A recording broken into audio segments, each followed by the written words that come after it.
bobics. That Baleiana Cuba collected. Okay. And this glabrescens back here, but it's a single trunked. Glabrescens a lot of times usually suckers. We'll sucker out. Okay. But that one they can grow as a single. I think they used to divide it up into 2 sub-varieties, but they consider them the same thing. But that one's never ever suckered. Okay. And that's Fowlense.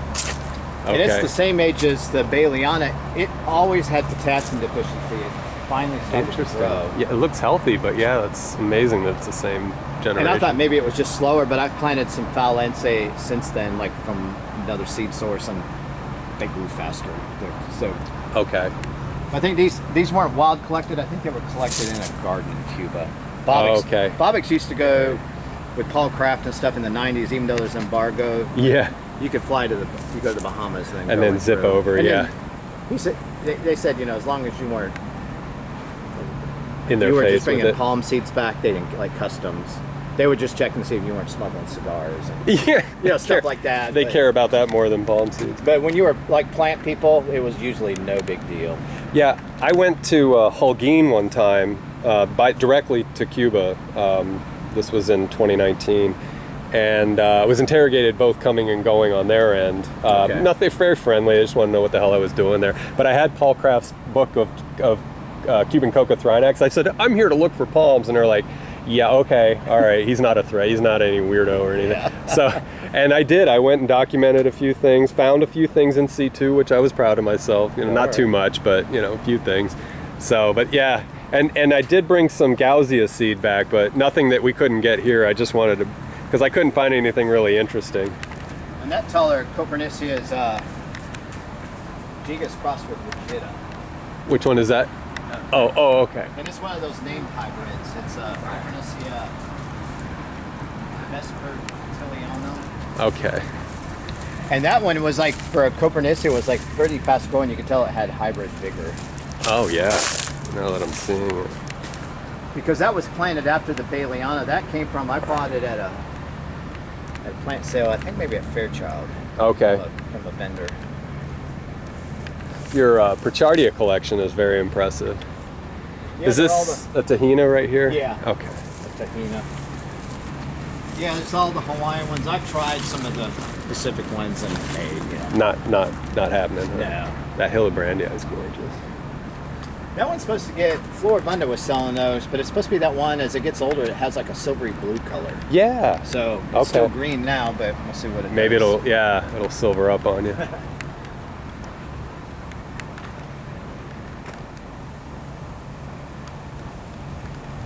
There's another Tahina in there. Oh, wow. Yeah. So that's our old, that Bismarck was planted in 90. Okay. Probably one of the first Bismarcks planted around here. Wow. But that's like a green Bismarck. And then this is that Bismarck. They found it on another island adjacent to Madagascar, that Mayotte. Oh yeah, Mayotte with an E. Yeah. So. Okay. And then next to it, this is really interesting. Floribunda, I got Latania seeds. Oh my gosh, really? And this came up in a yellow Latania batch. Wow. It grew faster than the other yellow, but when it was young, it had red and yellow on the stems. Now it's lost it. Yeah. It's got to be a hybrid. It's got to be a cross because, but it's huge. It's massive. It is really... And fast growing. Okay. Yeah, I'll bet you it's a hybrid, it's the which same. is interesting. One yellow Latania over there that's from the same seed batch. Okay. And it's like twice as big. Yeah. No, that scale is massive for a Latania. I mean, they're big, but they're not that big.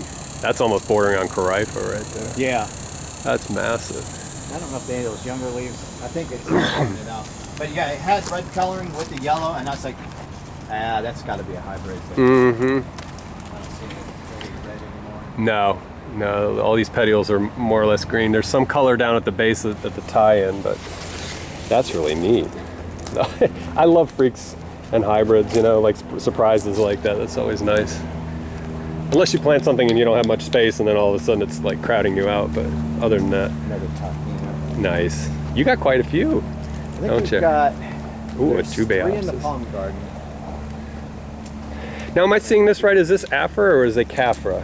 They changed the name because Cafra is a derogatory. Okay, good to know, because I was joking earlier about the other one you had, and I thought, I swear, maybe the C fell off, or so the lizards took it or something. So now, good to know. I'll amend the other video. trying to remember what kaffir originally meant, but in the last like 100 years, it's a vulgar term.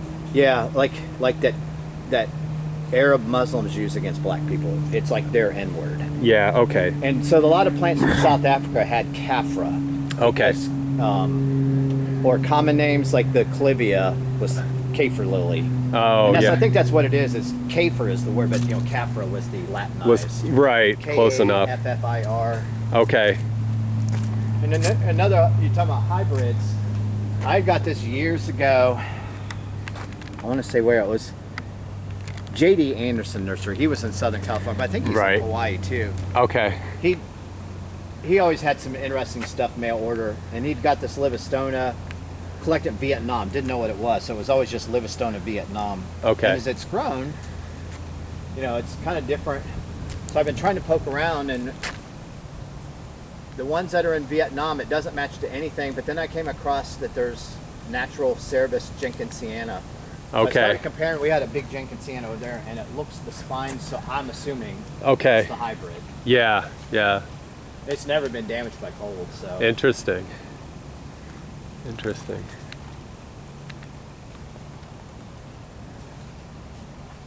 So that was another. We lost a big branch off this tree. This low oak's going. Oh yeah. And there was some old bamboo in here, and it stressed it, and it flowered. So then it opened all this up. So this is all kind of newer in here. Yeah. New opportunities. And we've got Ganoderma in here. Oh, yikes. We've lost. Oh, geez. Yeah. Toe tie. We had several other acrochromias. And it's been in here. There was old acrochromia aculeatas and toe tie from when Mr. Lou. Oh, geez. And it was in the 90s, right before I started here. They lost them to Ganoderma. And then you can see there was another conch on the base of that one. Yeah, but there was okay. that stump there and that one came up as seedlings. And those aculeatas are super fast. Yeah, Like in 5 years, they're 30 foot tall. Okay. So, we let them grow up. We didn't get any toe tie to come up from the seed. It was an old toe tie. They said it was back here. Okay. So they've grown and they produce seeds, and there's seedlings that come up around. And I've dug some up before. A lot of times, if I see a seedling, I'll let it grow for a while and then dig it up Okay. and save it. Sometimes they transplant. I saw there's a seedling. Okay. Yeah, there's one coming up. Okay, there. yeah. So you can see it gets a lot of seeds. Yeah. There's seedlings coming up. But those acrochromia seeds can sit there for years before they even sprout. Okay, yeah. A lot of people that want to grow them commercially, they'll take the seeds and throw them in the back of a nursery somewhere, and just leave them in the ground. And then when they start seeing them sprout, pot them up. Okay. I call that my slacker technique for germination. Just throw the stuff on the ground and see what happens. We're talking about Pick it up. pandans. Oh, yeah. So that's Pandanus wow. furcatus. Furcatus, you say? And it comes from Southeast Asia, but it grows at low to mid altitudes at the foothills of the Himalayas. Okay. And it can get down like in the upper 20s, low 30s in native habitat. So it was always supposed to be one of the more cold hardy pandans. Mm-hmm. Rare palm seed started getting a lot of pandan. And he got furcatus. And it's done well. It'll grow a single trunk for a lot of time till about that, and then it branches. It doesn't. I see. Yeah, it splits high.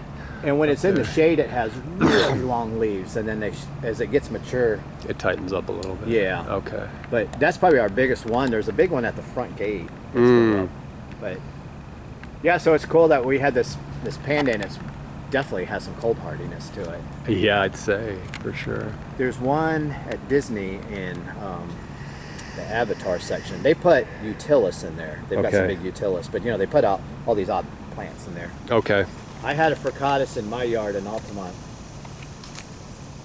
and I was renting a house at the time.